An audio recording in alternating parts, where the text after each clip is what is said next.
What is a hero? A mythological figure, often of divine descent, endowed with great strength or ability? An illustrious warrior? No. It's a person admired for achievements and noble qualities, one who shows great courage. Welcome to the What's a Hero podcast, where we dive deep into what a hero is and what makes them that hero. I'm your host, Ken Frownfelter, and I'm going to be introducing you to some of the world's most likely and unlikely heroes. You may have never heard of them before, and they most likely have never met you. But they all have one thing in common. They are ready to do whatever it takes to help make you better, even if it means sacrificing everything for you. Let's get into it.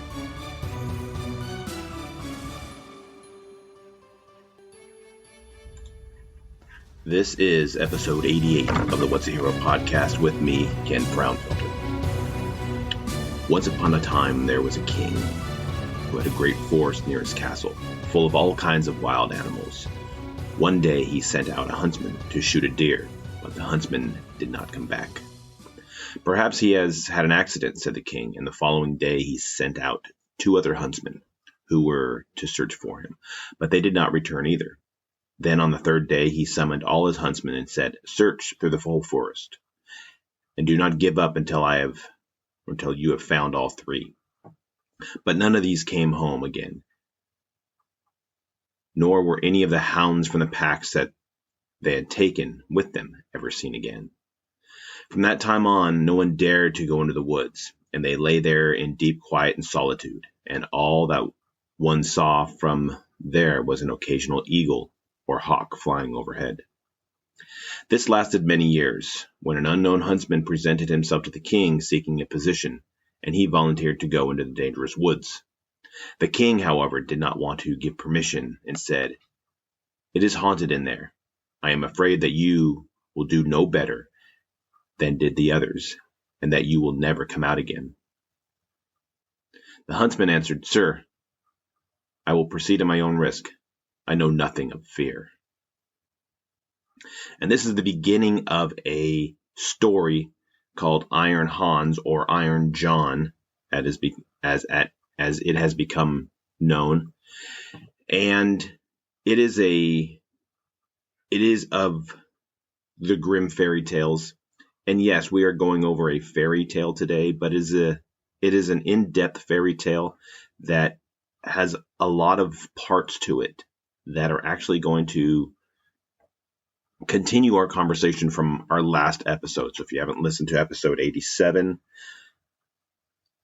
this will kind of go into that. You don't need to listen to that one, but why not, right? It's not a very long one. But this story, I recently came across it, and it had a lot of meaning. There's a lot of small parts to it that can answer some questions, that can kind of help you ask questions of yourself. And it's one of those things that will help answer your own question of what kind of hero you are and how it is you are developing yourself into a hero.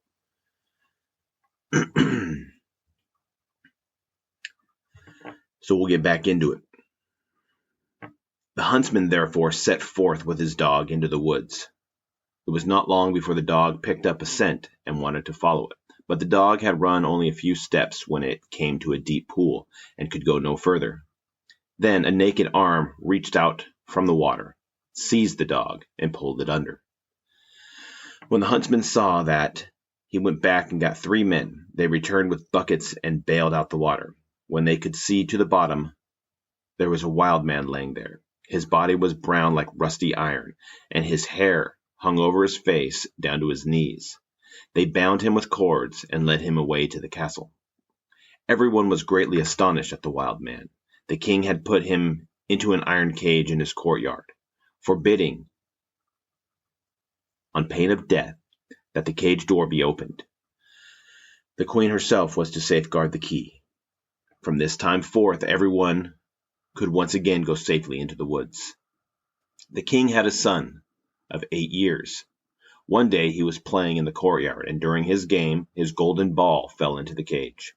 The boy ran to the cage and said, Give me my ball." "Not until you open the door for me," answered the man. "No," said the boy, "I will not do that. The king has forbidden it," and he ran away. The next day he came again and demanded his ball. The wild man said, "Open my door," but the boy would not do so. On the third day the king had ridden out hunting, and the boy went once more and said, "Even if I wanted to, I could not open the door. I do not have the key." Then the wild man said, "It is under your mother's pillow. You can get it there." The boy, who wanted to have his ball back, threw all caution to the wind and got the key. The door opened with difficulty, and the boy pinched his finger. When it was opened, the wild man stepped out, gave him the golden ball, and hurried away. The boy became afraid. He cried out and called after him, "Oh, wild man, do not go away, or I shall get a beating." The wild man turned around, picked him up, set him on his shoulders, and ran into the woods. When the king came home, he noticed the empty cage and asked the queen how it had happened. She knew nothing about it, and looked for the key, but it was gone. She called the boy, but no one answered. The king sent out people to look for him in the field, but they did not find him. Then he could easily guess what had happened, and great sorrow ruled at the royal court. After the wild man had once more reached the dark woods, he set the boy down from his shoulders and said to him, "You will never again see your father and mother, but I will keep you with me forever, for you have set me free, and I have compassion for you. If you do what I tell you, it will go well with you. I have enough treasures and gold, more than anyone in the world." He made a bed of moss for the boy, upon which he fell asleep. The next morning the man took him to a spring and said, "Look, this golden spring is as bright and clear as crystal. You shall sit beside it, and take care that nothing falls into it. Otherwise it will be polluted. I shall come every evening to see if you have obeyed my order." The boy sat down at the edge of the spring and saw how sometimes a golden fish and sometimes a golden snake appeared from within, and took care that nothing fell into it. As he was thus sitting there, his finger hurt him so fiercely that he involuntarily put it into the water. He quickly pulled it out again, but saw that it was completely covered with gold. However hard he tried to wipe the gold off again, it was to no avail. That evening, as Iron John came back, looked at the boy and said, "What has happened to the spring?" "Nothing, nothing," he answered, holding his finger behind his back so the man would not be able to see it. But the man said, "You have dipped your finger into the water. This time I will let it go, but be careful that you do not again let anything else fall in." Very early the next morning the boy was already sitting by the spring and keeping watch. His finger hurt him again, and he rubbed it across his head. Then, unfortunately, a hair fell down into the spring. He quickly pulled it out, but it was already completely covered in gold. Iron John came, and already knew what had happened. "You have let your hair fall into the spring," he said. "I will overlook this once more, but if it happens a third time, then the spring will be polluted, and you will no longer be able to stay with me." On the third day the boy sat by the spring and did not move his finger, however much it hurt him. But time passed slowly for him, and he looked at the reflection of his face in the water. While doing this, he bent down lower and lower, wanting to look straight into his eyes. When his long hair fell from his shoulders down into the water, he quickly straightened himself up. But all the hair on his head was already covered with gold, and glistened like the sun. You can imagine how frightened the poor boy was. He took his handkerchief and tied it around his head, so that the man would not be able to see his hair. When the man came home, he already knew everything, and said, "Untie the handkerchief." The golden hair streamed forth, and no excuse that the boy could offer was of any use. "You have failed the test, and you can stay here no longer. Go out into the world. There you will learn what poverty is.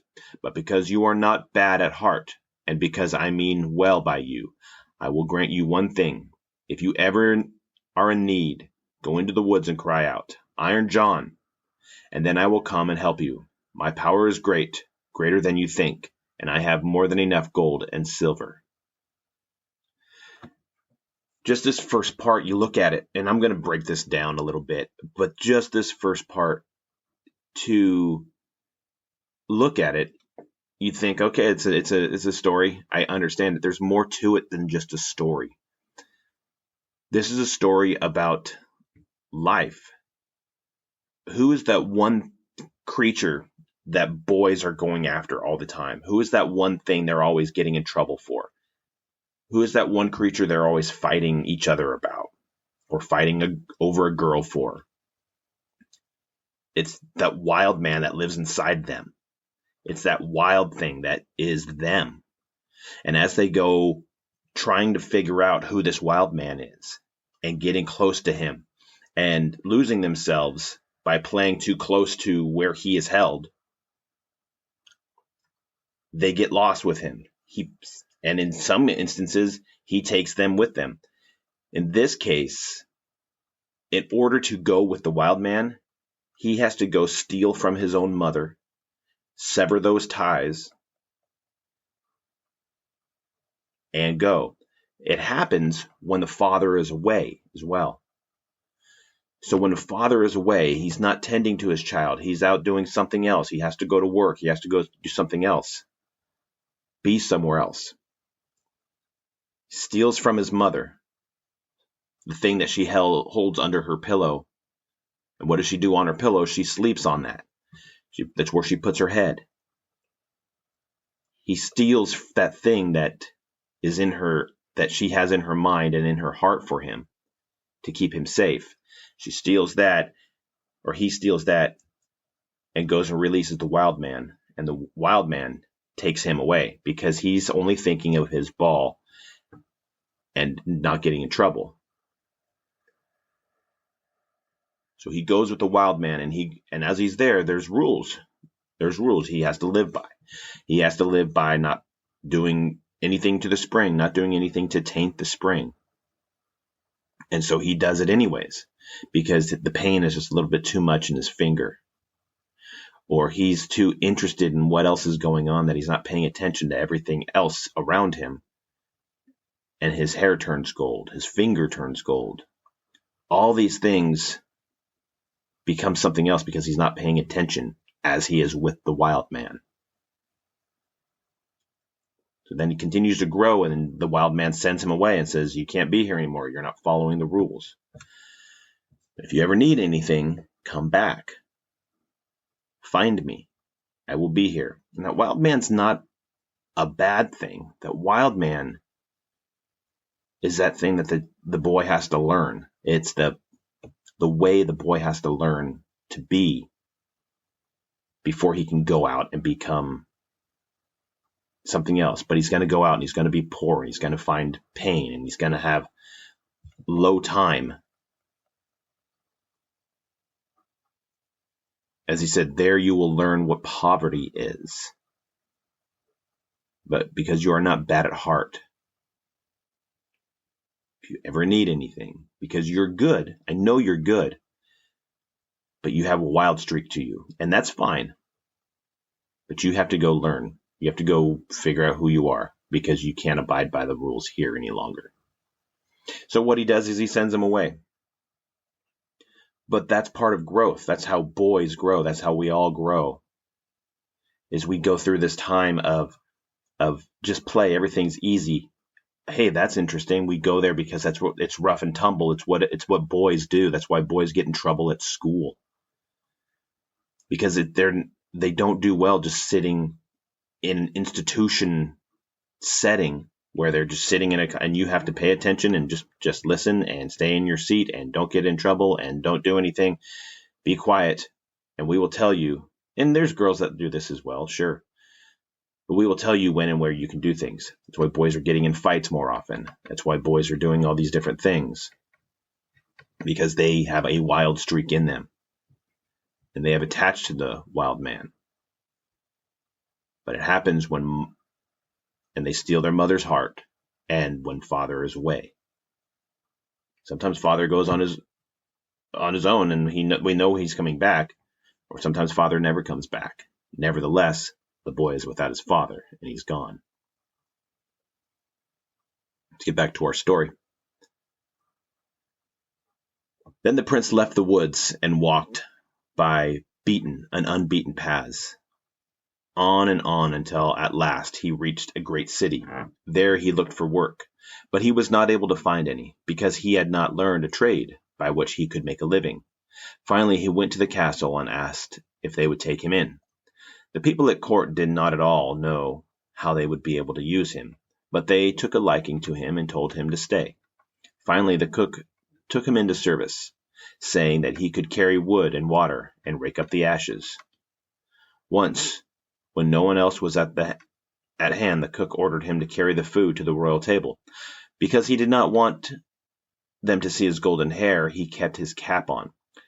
Nothing like this had ever happened before to the king, and he said, "When you approach the royal table, you must take your hat off." "Oh, sir," he answered, "I cannot. I have an ugly scab on my head." Then the king summoned the cook and scolded him, asking him how he could take such a boy into his service. The cook was to send him away at once. However, the cook had pity on him and let him trade places with the gardener's boy. Now the boy had to plant and water the garden, hoe and dig, and put up with the wind and bad weather. Once in summer, when he was working alone in the garden, the day was so hot that he took his hat off so that the air would cool him. As the sun shone on his hair, it glistened and sparkled. The rays fell into the princess's bedroom, and she jumped up to see what it was. She saw the boy and called out to him, "Boy, bring me a bouquet of flowers." He quickly put on his cap, picked up some wildflowers, and tied them together. As he was climbing the steps with them, the gardener met him and said, "How can you take the princess a bouquet of such common flowers? Quick, go and get some other ones, and choose only the most beautiful and the rarest ones." "Oh no," replied the boy, "the wild ones have a stronger scent, and she will like them better." When he got into the room, the princess said, "Take off your cap. It is not polite to keep it on in my presence." He again responded, "I cannot do that. I have a scabby head." She, however, took hold of his cap and pulled it off. His golden hair rolled down onto his shoulders, and it was a magnificent sight. He wanted to run away, but she held him by his arm, and gave him a handful of ducats. He went away with them, but he did not care about the gold. He took the gold pieces to the gardener, saying, "I am giving these things to your children for them to play with." The next day, the princess called to him again, asking him to bring her a bouquet of wildflowers.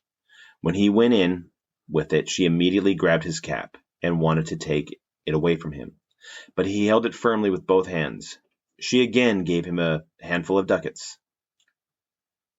He did not want to keep them, giving them instead to the gardener for his children to play with. On the third day it was no different. She was not able to take away his cap, and he did not want her gold. Not long after, the country was overrun by war, and the king gathered his people, not knowing whether or not to fight back against the enemy, who was more powerful and had a large army. I'm going to go back for a second, and I'm going to break down this portion right here. He said, "Go out," right? The Iron John sends him away. He goes, gets a job in the kitchen. And the one thing that he said to him was, I will have him carry wood and water and rake up the ashes. Why is that important? Because there's a point where we have to go into our ashes. We have to go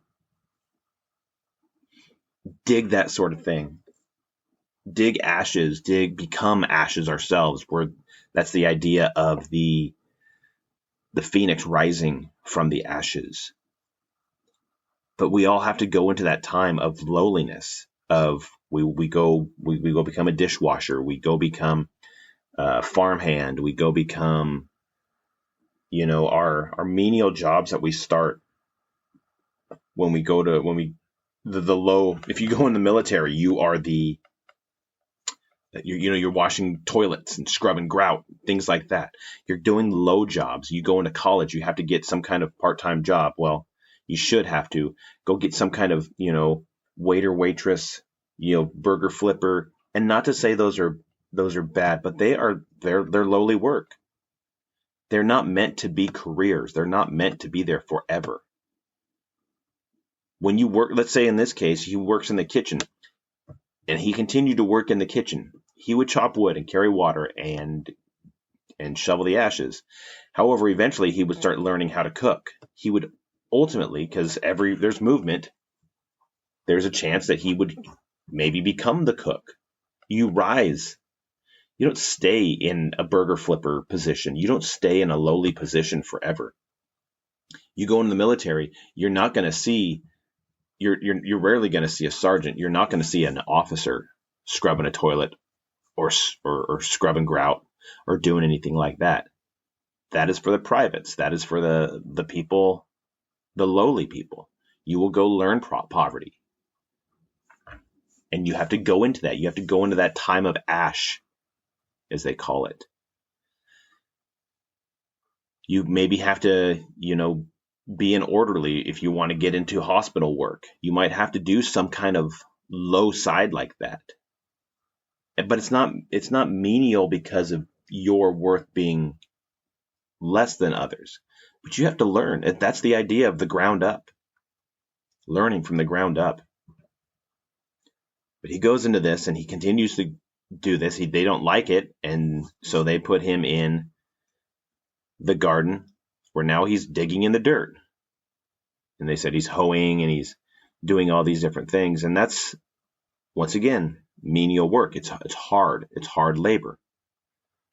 But it's something he can do. He's physically capable of doing it. And he goes, and the princess, she sees what's going on, and she sees him and knows him. And so there's a point where she's going back and forth with him on this. And she knows full well that he is hiding something. And it's not because he's got scabs on his head, but because he has something else that he's hiding. Not long afterward, the country was overrun by war. The king gathered together his people, not knowing whether or not a fight back against the enemy, who was more powerful and had a larger army. Then the gardener's boy said, "I'm grown up, and I want to go to war as well. Just give me a horse." The others laughed and said, "After we have left, then look for one by yourself. We will leave one behind for you in this stable." After they had left, he went into the stable and let out the horse. It had a lame foot, and it limped. Higgledy-hop, higgledy-hop. Nevertheless, he mounted it, and rode away into the dark woods. When he came to the edge of the woods, he called, "Iron John," 3 times, as loudly that it sounded through the trees. The wild man appeared immediately and said, "What do you need?" "I need a strong steed, for I am going to war." "That you shall have, and even more than you are asking for." Then the wild man went back into the woods, and before long a stable boy came out of the woods leading a horse. It was snorting with its nostrils and could hardly be restrained. Behind them followed a large army of warriors, outfitted with iron armor, and with their swords flashing in the sun. The youth left his 3-legged horse with the stable boy, mounted the other horse, and rode at the head of the army. When he approached the battlefield, a large number of the king's men had already fallen, and before long the others would have to retreat. Then the youth galloped up with his iron army and attacked the enemies like a storm beating down all who opposed him. They tried to flee, but the youth was right behind them, and did not stop until not a single man was left. However, instead of returning to the king, he led his army on a roundabout way back into the woods, and then called for Iron John. "What do you need?" asked the wild man. "Take back your steed and your army, and give me my 3-legged horse again." It all happened just as he had requested, and he rode home on his 3-legged horse. When the king returned to his castle, his daughter went to meet him and congratulated him for his victory. "I am not the one who earned the victory," he said, "but a strange knight who came to my aid with his army." The daughter wanted to hear who the strange knight was, but the king did not know, and said, "He pursued the enemy, and I did not see him again." She asked the gardener where his boy was, but he laughed and said, "He has just come home on his three-legged horse." The others have been making fun of him and shouting, "Here comes all our higgledy-hop back again." They also asked him, "Under what hedge have you been lying asleep all this time?" But he said, "I did better than anyone else. Without me, it would have gone badly." And then they laughed at him all the more. The king said to his daughter, "I will proclaim a great festival. It shall last for 3 days, and you shall throw a golden apple. Perhaps the unknown knight will come." Looking back at this story about this portion of him getting this three-legged horse and choosing that he is going to go to war, he is going to go do what he knows he has to do. However, when he goes and does it, everybody else and nobody else believes in him, and he goes and gets this three-legged neigh that has no ability, no strength, it's weak. And when he goes to his wild man roots and says, "I need to get something that I can go and lead this fight with, I can go to war with," he's given all these things. He goes to war, and he doesn't say anything. Here's the thing, is he takes his army, he goes and does the job that needs to get done. He doesn't say anything to anybody, to the king, to anybody, to get some kind of accolades. He just takes it back and goes and hides and puts it back, and then goes back to the garden where he was, and everybody's still making fun of him. And he says, "Well, I did do that. If it hadn't been for me, the war would have been lost." And nobody believes him. But he doesn't push it. He just says, that's just what it is, because he knows, he's confident in who his wild man roots are. He's confident in who he was, how he grew, where he came from, the ashes that he dug himself out of.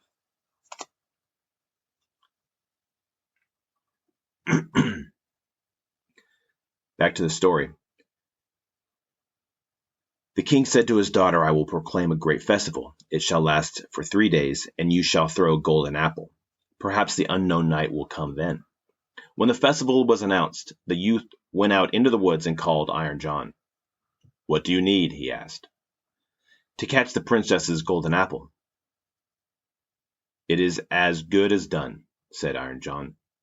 "And further, you shall have a suit of red armor and ride on a spirited chestnut horse." When the day came, the youth galloped up, took his place among the knights, and was recognized by no one. The princess came forward and threw a golden apple to the knights. He was the only one who had caught it, and as soon as he had it, he galloped away. On the second day, Iron John had outfitted him as a knight, a white knight, and had given him a white horse. Again, he was the only one who caught the apple. Without lingering an instant, he galloped away with it. The king grew angry and said, "That is not allowed. He must appear before me and tell me his name." He gave the order that if the knight who caught the apple were to go away again, they should pursue him, and if he would not come back willingly, they were to strike and stab at him. On the third day he received from Iron John a suit of black armor and a black horse, and he caught the apple again. But when he was galloping away with it, the king's men pursued him, and one of them got so close to him that he wounded the youth's leg with the point of his sword. In spite of this, he escaped from them, but his horse jumped so violently that his helmet fell off from his head, and they could see that he had golden hair. They rode back and reported everything to the king.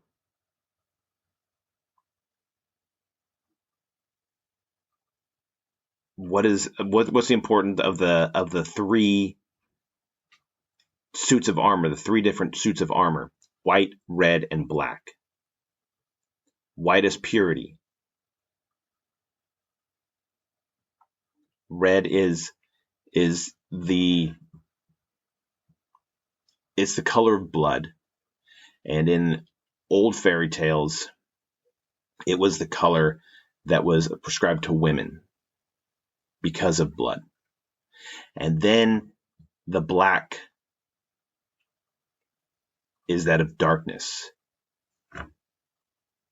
So the things that he's going there to be are three different, very different people that he is portraying to become.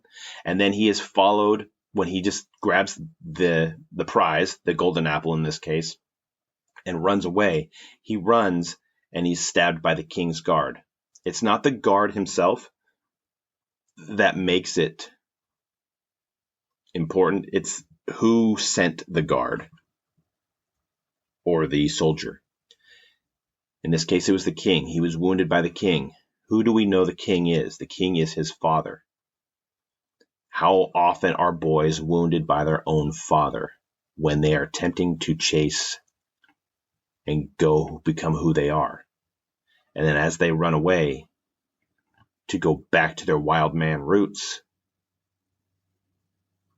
perhaps wounded by their father because he doesn't understand who they are and who they're becoming. And there's a struggle, a back and forth struggle,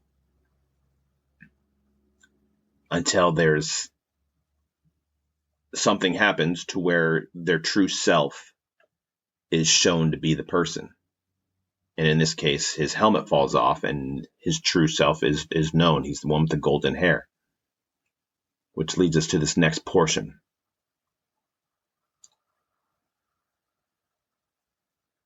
The next day, the princess asked the gardener about his boy. He is at work in the garden.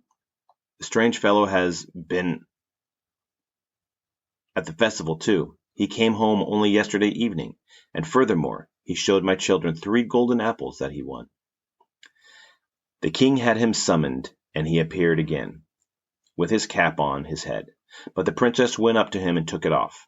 His golden hair fell down over his shoulders, and he was so handsome that everyone was amazed.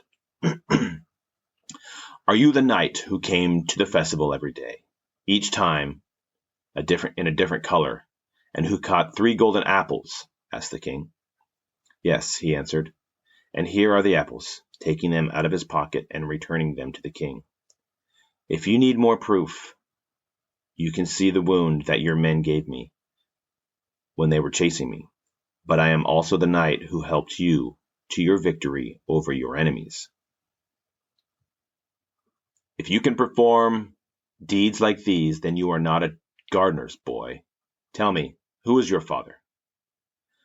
My father is a powerful king, and I have as much gold as I might need. I can see, said the king, that I owe you thanks. Can I do anything for you? Yes, he answered, you can indeed. Give me your daughter for my wife. The maiden laughed and said, he does not care much for ceremony, but I already had seen from his golden hair that he was not a gardener's boy. And then she went and kissed him. His father and mother came to the wedding and were filled with joy, for they had given up all hope of ever seeing their dear son again. While sitting at the wedding feast, the music suddenly stopped. The doors opened, and a proud king came in with a great retinue.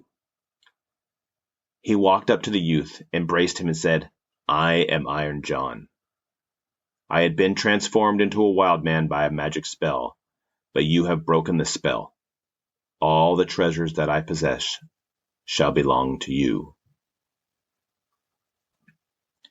And there's a lot of underlying stories, underlying things in this. We're going to overlook the idea of the Game of Thrones, marry your sister sort of thing for a moment,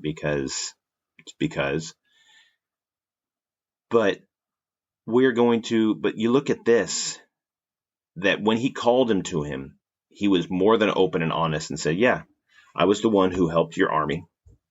I am the one who you wounded. Here are the baubles in which you gave me. And I appreciate that you are offering me something, and I will take it. I will take what it is that you are offering. Because I know who I am. I've been through the things that I've been through. I've gone through these many things, these tasks and these tests and all these different things and I know who I am. And what I'm going to do with those things is I'm going to take your kingdom and I'm going to continue it like you wanted me to. And in that process, his wild man actually comes to him and shows that he's actually somebody else, that he's actually a king the whole time. He was this great benefactor. And there are stories, there are ways that people look at this, that is God coming back and saying, yes, I have trained you and I have given you all these opportunities and I'm always here for you. And now, because you are loyal and you are steadfast, I'm going to now support you in your kingdom, and you will be who anything I have is yours. As we go through life and as we go through these things, we're going to be hurt by our own fathers, by our own mothers, by those closest to us. We're going to be laughed at. We're going to be made fun of. We're going to be second guessing ourselves. We're going to have to work hard. But if you remember your roots and who you come from, and if you're at that point where you don't know who you come from or where you come from, then maybe you need to develop a place that you did come from, and you have to go work in those ashes to develop who you are and who you know to be. And then you can go in and become the king in which you are of your own story, the hero of your own story. And by doing that, now you can share, you can become that Iron John for somebody else, or you can become the king for somebody else. You can become that warrior that comes alongside and wins the war for somebody. Or you can become that stranger who people have no idea who you are, and yet you are winning the golden apples. But you're willing to give those back right away because you already know who you are.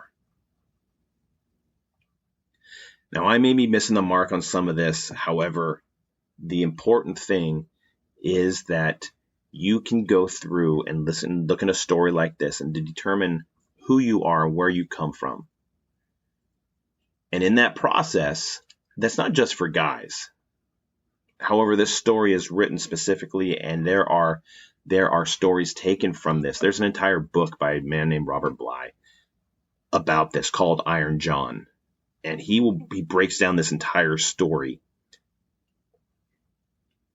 in this book, and then talks about how people grow and how men specifically, but there are portions where it is across the lines, man, woman, that can learn from this, that we determine who we are based off it. There's an entire movement on Iron John, but I'm only using it today in this I guess this arena to be able to kind of piggyback off of our last episode where we were talking about being that male role model. Kids need a male role model, of course, but there's a point. How do you become that? How do you become the king that a kid's going to look to? How do you become Iron John that is willing to throw a kid on his shoulders and take him and show him the wild and the dark forest and the hard things of life so that you can help him grow to become a better man? And the same thing with girls, how you can help them grow to be better women.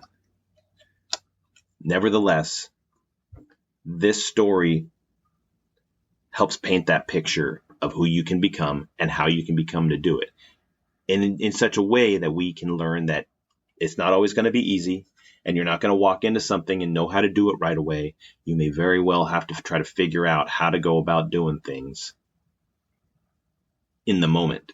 My son used to, when he was little, he would sit there and he would try to do something, and it was a video game maybe or something else. And if he didn't get it right away, he would just be down on himself, and he would say, what's wrong? I mean, I can't get it. What's wrong with me? He would get so mad and angry. But the problem was he would watch these TV shows with these the one, or the hero that was able to walk in. And have you ever done this before? Never done it. Holy cow, this guy's some kind of savant or genius or extreme talented. And then my son would expect that, yeah, I can do that because I see everybody else doing that. That's not the case. That's super rare. Nobody's Neo. You may not be the one. You'll have to learn how to go about doing things. You'll have to learn. You'll have to get embarrassed. You'll have to trip on your own feet. You'll have to get an injury maybe to realize, okay, I don't do that. But what you can learn is how to do it better and better each time. And then you can learn how to share that information with others. I was recently listening to Jocko Willink talk, and he was saying something that said that you would take the guys that he's training in the SEALs, and they would go in to a room as if they're clearing the room, and as they go in, and they might get shot up by paintballs or whatever, and they would mess up that first time. The second time they went into it, they were 100% better than they were the previous time. Why? Because they'd done it before. Sometimes you have to do it before. And if you don't have an opportunity to do it before, find somebody who has and listen to them.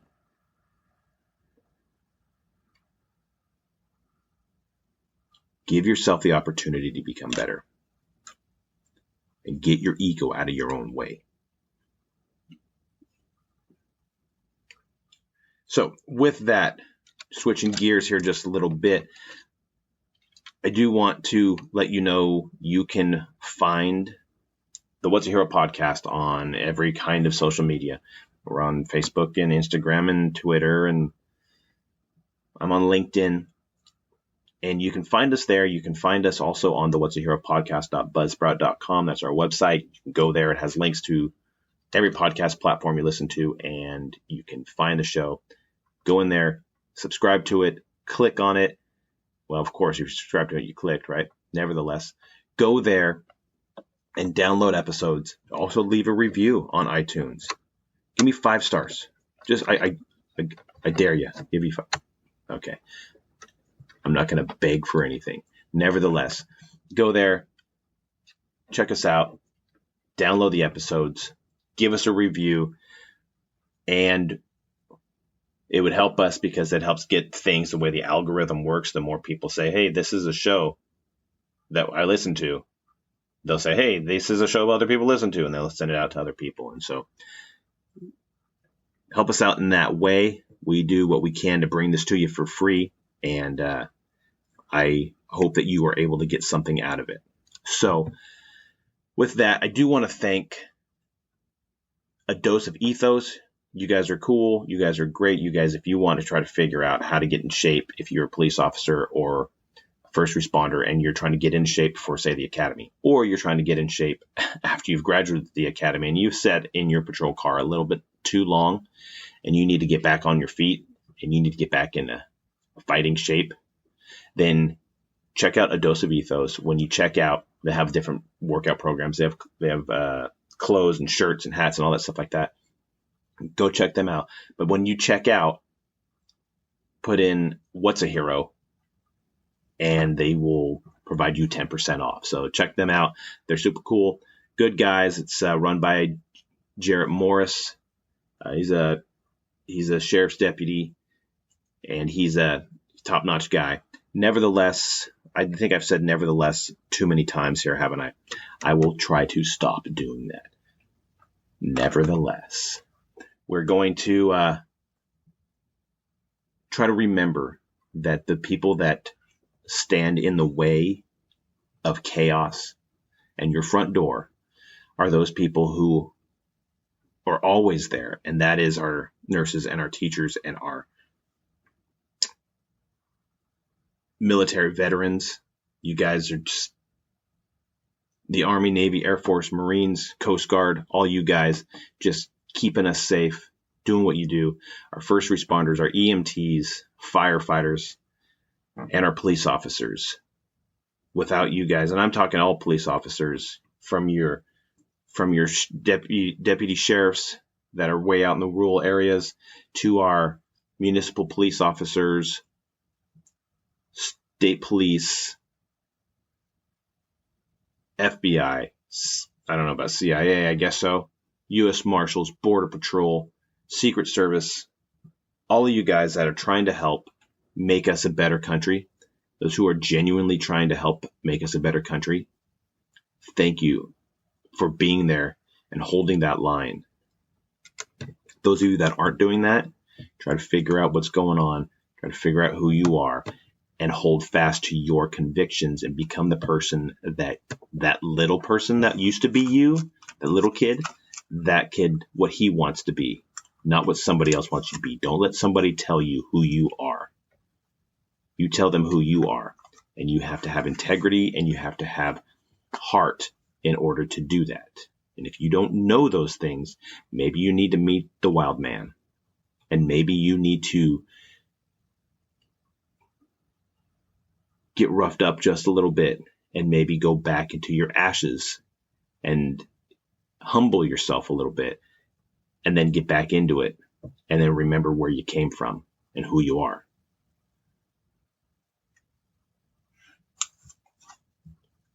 Nevertheless, once again, I said nevertheless, I apologize. I will stop doing that because this episode is just about over. But I'm going to put that out there and end with this. While they were sitting at the wedding feast, the music suddenly stopped. The doors opened and a proud king came in with a great retinue. He walked up to the youth, embraced him, and said, "I am Iron John. I had been transformed into a wild man by a magic spell, but you have broken the spell. All the treasures that I possess shall belong to you. You have the opportunity to know your roots and to trust yourself. And everything that this world has to offer can be available to you with a little bit of humility, or a lot, and a little bit of hard work. But don't think it's owed to you. Don't think you deserve it. Nothing's given to you." So with that, I have been Ken Frownfelter, and this has been the What's a Hero podcast. We are clear.